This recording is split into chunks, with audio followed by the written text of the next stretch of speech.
நீ எங்க ஓடுற இங்க வா நீ எங்க ஓடுற நில்லுங்க.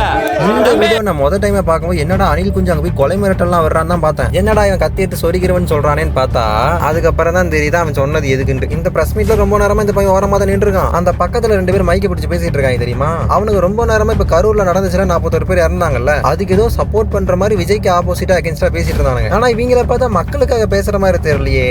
இது எப்பதான் நடக்குமோன்னு வெயிட் பண்ணி காத்துட்டு இதுல அரசியல் பண்ற மாதிரி தெரியுது. இருங்க பாயிண்ட்டுக்கு வரேன். இவனுக்கு ரொம்ப நேரமா விஜய் தாக்கி பேசிட்டு இருந்தானுங்க. அப்ப இந்த சைடுல அமைதியா நின்றுட்டு இருந்தான் தெரியுமா அந்த பையன். அவன் வந்துட்டு ஒரு வார்த்தை பேசிட்டான். இத்தனைக்கும் அந்த பையன் என்ன சொல்லி மரியாதையா கூப்பிட்டுருக்கா நீங்களே பாருங்க. மீட்டிங் முடிச்சிட்டு வீட்டுக்கு போகும்போது மட்டும் 2 ஹவர்ல சல்லுன்னு போறீங்களே.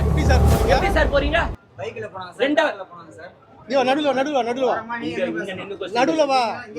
அவங்கள கூப்பிடும் போது கூட சார் அப்படின்னு தான் சொல்லி கூப்பிட்டுருக்கான். எதுவும் தரைக்குறையாவோ ஏதோ அவங்களை அவமானப்படுத்துற மாதிரியோ இல்ல அவங்களை திட்டுற மாதிரி எதுவுமே சொல்ல கிடையாது. ஆனா இடையில விஜய்க்கு சப்போர்ட்டர் ஒருத்தன் வந்துட்டான்னு தெரிஞ்ச உடனே இந்த 200 ரூபா ஊப்பி பண்ணானுங்க பாரு. ஒரு வேலை இவனுங்களை 200 ரூபா ஊப்பின்னு சொல்றதால வானவில் பிரதர்ஸ் சொல்றதான் தெரியல. அவன் டிவி கேக்கு சப்போர்ட்டா இடையில பேசிட்டான்னு தெரிஞ்ச உடனே அவன் என்ன பண்றானுங்க, இவனுக்கு தான் முதல்ல மரியாதை இல்லாம பேசுறது தற்கூரி அனில் குஞ்சு அப்படின்னு சொல்லி தற்கூரித்தனமா பேசியிருக்கானுங்க. அந்த ஆளும் அவன் ரொம்ப நேரமா பொறுமையா தான் இருந்திருக்கான். இவனுக்கு போக விடாம சட்டை பிடிச்சி இழுக்கிறது, பேச விடாம இது பண்றது, கடைசி வரைக்கும் அந்த பையனை பேசவும் விடல போகவும் விடல, சட்டையை பிடிச்சு இழுத்துருக்கானுங்க. அதுல அந்த பையன் கோவமாகி இந்த வார்த்தை யூஸ் பண்ணிருக்கான். இன்னொன்னு சொல்ல மறந்துட்டேன், அந்த கூட ஒருத்தர் இருக்கான் தெரியுமா அந்த வானவில் சகோதரர், அவனை இவன் தாக்கி பேசுற மாதிரி ஒன்னு சொல்லிருப்பான். அதுல நம்ம வானவில் பிரதர்ஸ் கொஞ்சம் மன உளைச்சல் ஆயிட்டாங்க, வேற ஒண்ணும் இல்ல. வா பேசு வா பேசு.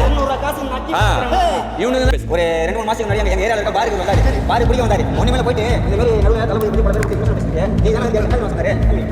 நான் இல்ல போட்டா ஓகேவா இது